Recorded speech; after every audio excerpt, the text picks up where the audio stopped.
Buenas. Bien. Son dos clases. Esta es la primera de dos clases en la cual vamos a hablar acerca de las matrices de la transformación lineal. Bueno, para entender esto hay que saber lo que es una transformación lineal y cómo se opera con transformaciones lineales. Toda transformación lineal tiene asociada una matriz que se llama justamente matriz de la transformación lineal y es lo que en esta primera clase vamos a explicar cómo se usa y para qué sirve esa matriz, y en la segunda clase, la que viene después de esta, vamos a explicar cómo se obtiene esa matriz. Vamos a usar un ejemplo. Tenemos una transformación que va de R2 a R3, este es el espacio de salida de R2, este es el espacio de llegada de R3. Y esta es la ecuación de la transformación. Ustedes saben que con la ecuación de la transformación nosotros podemos obtener para cualquier vector alfa, supongamos que alfa es el vector 2, 3, una 2 supla de R2, si ponemos las coordenadas 2, 3 en la ecuación de la transformación, vamos a obtener el vector transformado, que el vector de R2, 2, 3 se transforma en la 3 supla 5 menos 1, 3, cuando uno reemplaza el 2 por la X y el 3 por la Y en esta ecuación. Y así aparece el transformado. De tal manera que si alfa es el 2, 3, T de alfa, que es el transformado de alfa, sería el 5 menos 1, 3. ¿Bien? Esa es una forma de trabajo.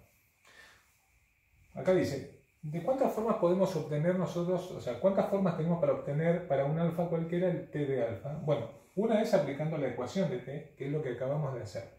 Pero hay otra manera, que es por medio de las coordenadas, ¿sí? Recuerden que cuando hablamos de coordenadas, entonces tenemos que suponer una base para el espacio de salida. Aquí esta se llama la base B, y la base B puede ser cualquier base, ¿sí? Nosotros elegimos esta, 1, 2, 0, 1, una base de este espacio. Para el espacio de llegada tenemos una base B', que es una base de R3, ¿sí? Es esta, otra base cualquiera. Cuando hablamos de bases, entonces podemos hablar de coordenadas. Lo que está escrito aquí abajo, vamos a separarlo, ¿sí? Son las coordenadas de alfa con respecto a la base B. Esto se lee de esta manera: coordenadas de alfa, coordenadas de este vector con respecto a la base B. Estas son las coordenadas. ¿Qué significan estas coordenadas? ¿Sí? Y aquí no estamos hablando del vector, sino de sus coordenadas, que si multiplicamos estos números, el 2 y el menos 1, por estos vectores respectivamente de la base y hacemos la suma, nos va a dar el vector 2, 3. ¿Bien? El vector es el 2, 3. 2, 1 son las coordenadas de este vector con respecto a la base B. Si cambiamos la base, cambian las coordenadas, obviamente, ¿sí? Bueno, ¿cómo se trabaja a nivel de coordenadas? Volvemos acá. Tenemos dos formas de obtener el transformado de un vector. Una es aplicando directamente, nos dan el vector, reemplazamos los elementos del vector en la ecuación y obtenemos el transformado. Esa es una. Pero hay otra que es por medio de la matriz de la transformación. Y eso es lo que quiero explicar ahora, cómo se usa. Pero cuando hablamos de matrices de transformación, entonces tenemos que trabajar con coordenadas, no con los vectores. Entonces hay algo que se llama, voy a hacer acá una línea, este es el simbolismo, ¿sí? Esto se lee matriz de la transformación que toma un vector del espacio de salida en base B y me devuelve un vector en el espacio de llegada en base B'. ¿Sí? ¿Cómo se usa esta matriz? Se usa así. Nosotros, si multiplicamos la matriz de la transformación de B a B', ¿sí? La multiplicamos por las coordenadas del vector alfa en B, ¿sí? Tomamos esta matriz. Ahora vamos a hacer un ejemplo, que aún no sabemos cómo se obtiene, ya lo vamos a saber en la próxima clase, en la segunda.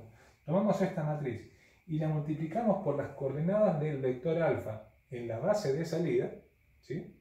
En la base B, vamos a obtener como resultado las coordenadas del transformado con respecto a la base B', que sería la base del espacio de llegada. ¿Sí? ¿Cómo sería en este caso?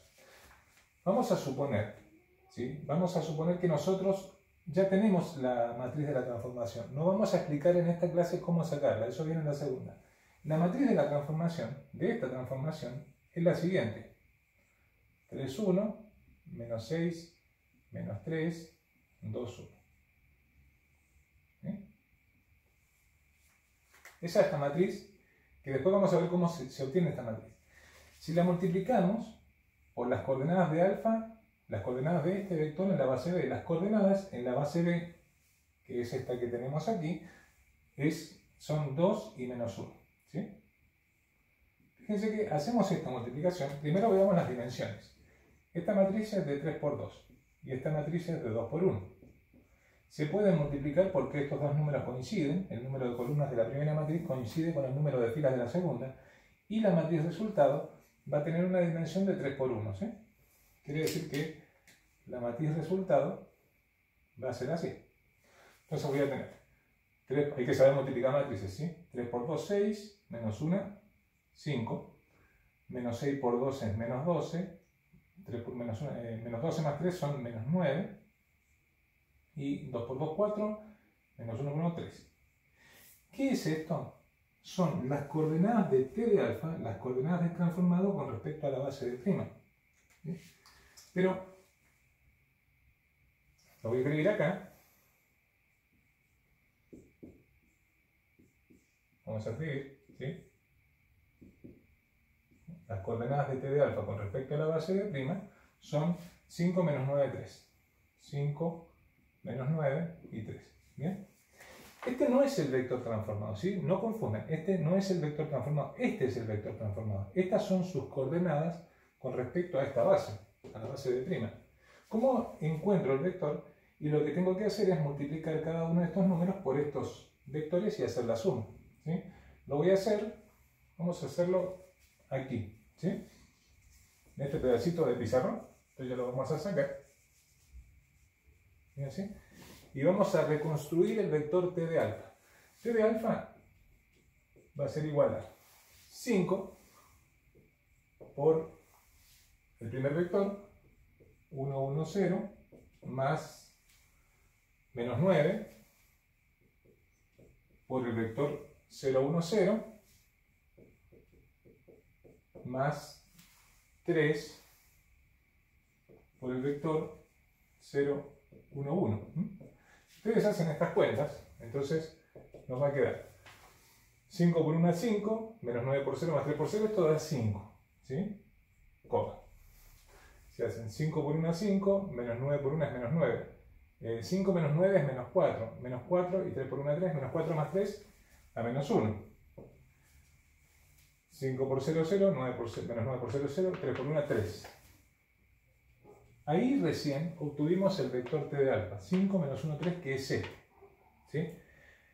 Entonces, resumiendo, si queremos obtener el transformado de un vector, podemos ir por dos caminos. Uno es tomando el vector, ¿sí? El vector, reemplazando los elementos del vector en la ecuación de la transformación, ahí obtenemos directamente el transformado. Ese es un camino.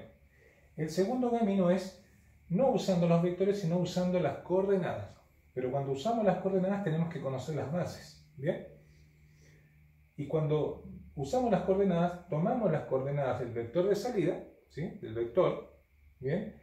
Y por medio de la matriz de la transformación, que ya vamos a ver cómo se obtiene, obtenemos las coordenadas del transformado. Y si tenemos las coordenadas del transformado y conocemos la base de llegada, ¿sí? Que sería B', podemos reconstruir el vector. Es un camino más largo, pero es un camino lo mismo, ¿sí? Estas serían las dos formas de obtener el transformado. Y para eso, mis queridos alumnos, se utiliza la matriz de la transformación, ¿sí? En la segunda clase, en la segunda parte, vamos a ver de dónde salió esta matriz, ¿sí? Cómo se obtiene. ¿Bien? Bueno, eso es todo por ahora. Hasta luego.